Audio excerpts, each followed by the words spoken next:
এটা হলো আলোপি দেবীর মন্দিরের গেট। আর এই মন্দিরের গেট থেকে ঢুকে এই যে হচ্ছে আলোপি দেবীর মন্দির। চলো বন্ধুরা, আমরা মন্দিরের ভিতরে গিয়ে দেখি।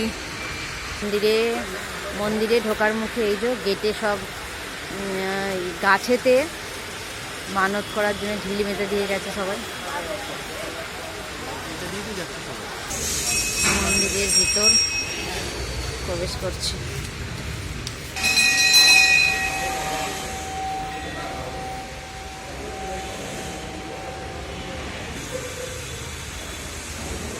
মন্দিরের ভেতর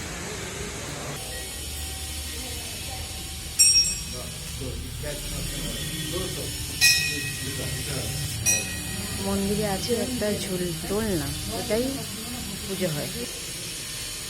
এই দোলনাটাই পুজো হয় মন্দিরের ভেতরে।